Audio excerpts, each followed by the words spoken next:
Sandrine Suard, bonjour.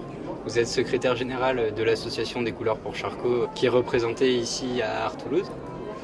Expliquez-moi le but de cette association. Donc, les couleurs pour faire face à Charcot a été créé en soutien à Karine Brailly, qui est artiste peintre toulousaine.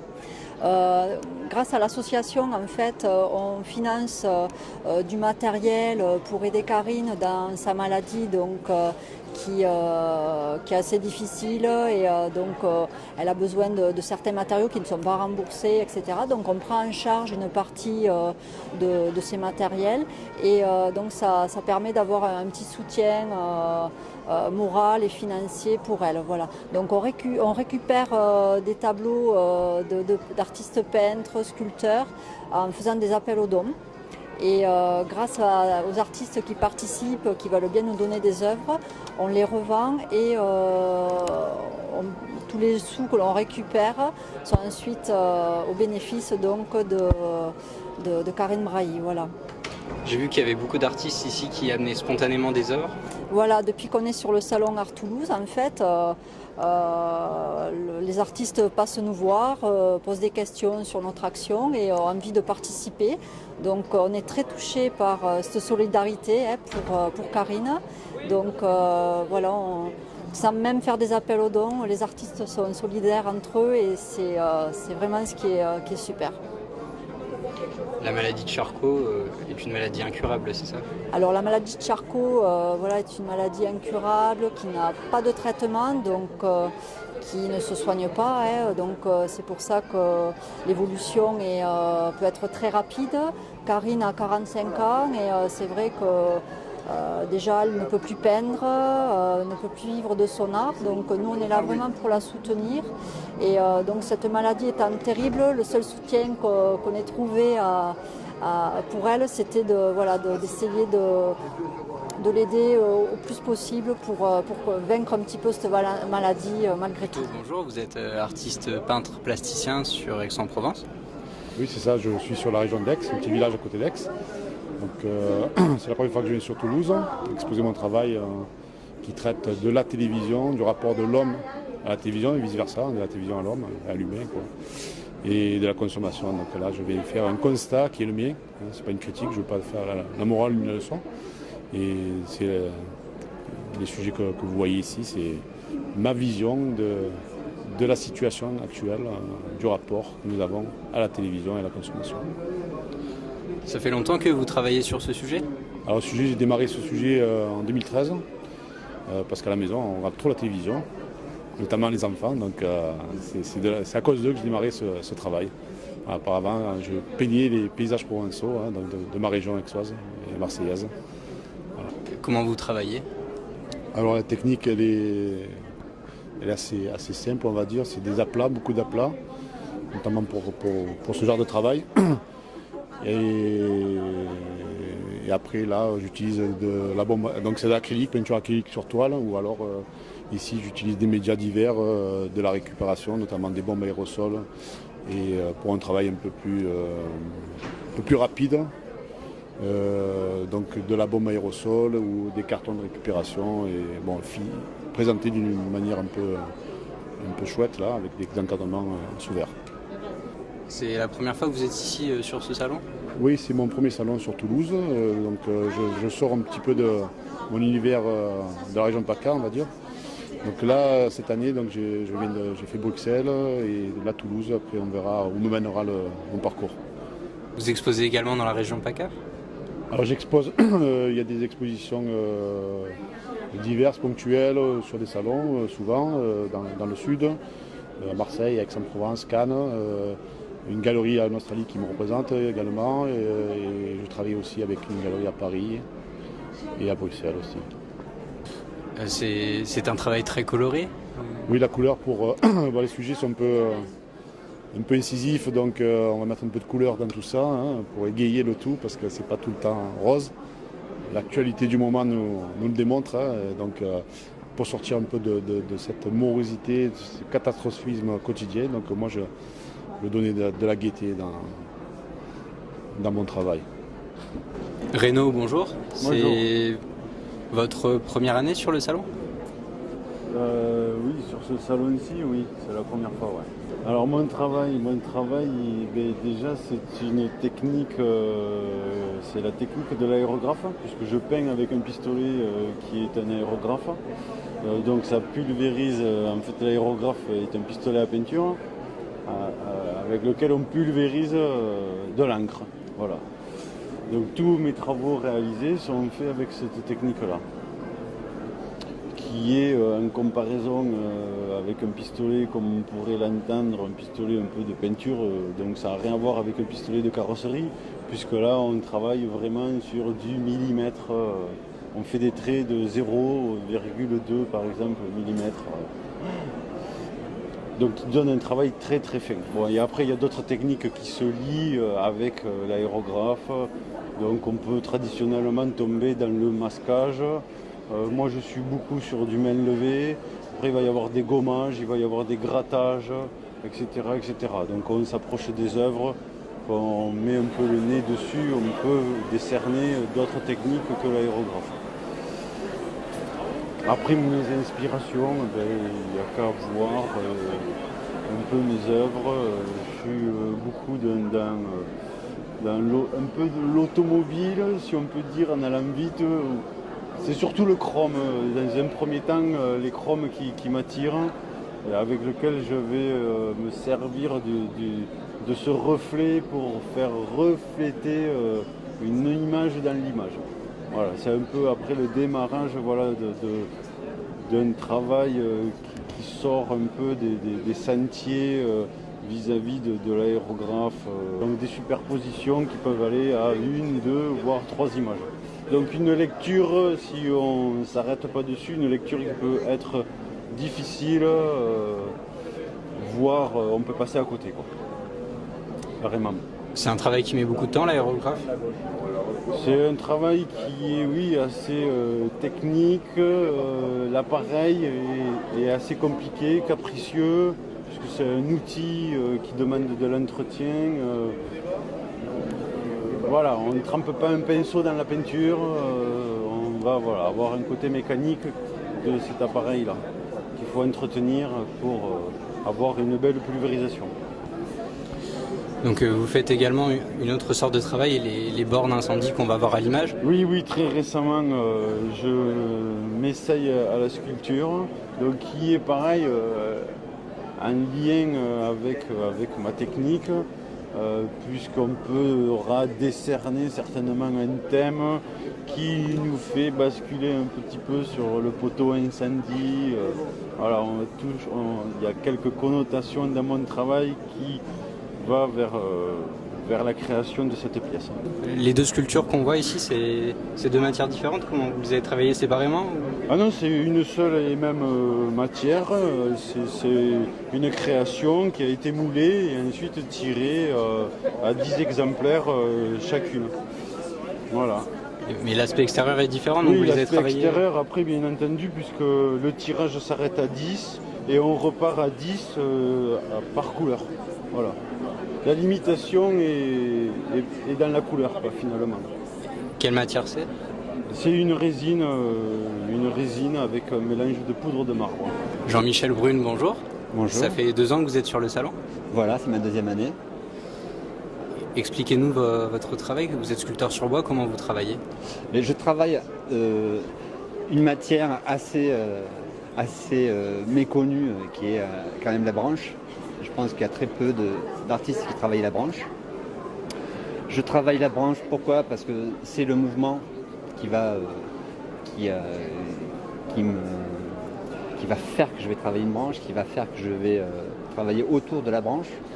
C'est le mouvement qui fait que je travaille le bois. Après, je travaille différentes essences, du hou en passant par le noyer, le pommier ou le noisetier. Enfin, c'est pas l'essence qui détermine le fait que je vais travailler ou pas. C'est le mouvement, vraiment le mouvement.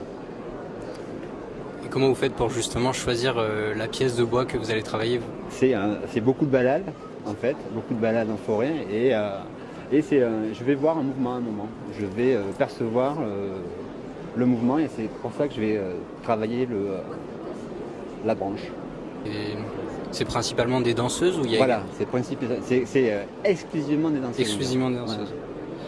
Combien de temps vous prend en général une sculpture? C'est très variable. Disons que je commence pas une sculpture et je la finis pas. J'en commence 50 à la fois et je les finis au fur et à mesure. Donc c'est très dur de mettre un temps vraiment autour d'une œuvre. Mais en plus, ça dépend de la pièce. Ça va de la petite pièce à carrément des arbres. Vous travaillez au ciseau à bois ou... Je travaille à tout. Ouais. À bois, après j'ai aussi des outils portatifs électriques, des ciseaux électriques, des ponceuses électriques. Je travaille avec les deux, du tradi et des outils plus modernes. Vous travaillez uniquement des essences européennes ou aussi du bois tropical? Je travaille que des essences européennes parce que ce n'est que du bois que je vais couper vert. Oui. Donc je pars pas à l'étranger pour couper des arbres. Quoi, voilà. Je les coupe chez moi. Et bon, essentiellement sur le Lot. Et vous exposez dans le Lot également? J'expose dans le Lot, ça m'arrive, oui, bien sûr. À Saint-Cyré même, on a des salles d'exposition où j'ai exposé déjà 3 ou 4 fois. Et après, bon, j'ai fait quelques expositions sur la région toulousaine, surtout. Mais c'est surtout sur la région toulousaine et chez moi, parce que ça fait très peu de temps en fait que j'ai commencé à exposer. Je travaillais, c'était un hobby en fait, et on m'a plutôt poussé à exposer en fait. Donc ça fait que 3 ans que j'expose vraiment. Et donc vous exercez un métier à côté de la sculpture? Voilà, à côté, je suis économiste à la construction. À ce jour, vous avez fait beaucoup de pièces? Je ne les ai pas comptées. Ça doit tourner aux alentours de 40 ou 50 pièces. Vous exposez à l'étranger également? Non, pas encore, non, malheureusement. Dites Donzov, bonsoir, vous êtes l'invité d'honneur du salon. Oui. Ça vous fait plaisir? Oui, bien, c'est bien, sympa. C'est un bon salon, il y a beaucoup d'artistes. Après, ça commence aujourd'hui, il y a samedi, dimanche. Il y en a qui sont inquiets parce qu'il n'y a pas... Bon, ça commence, bon, mais leur démarche, il faut le faire quand même. Avoir un stand, se mettre l'artiste pendant 3 jours, il présente ses œuvres. Ils ont besoin de parler, de communiquer. Mais moi, j'ai vu des trucs bien, ouais.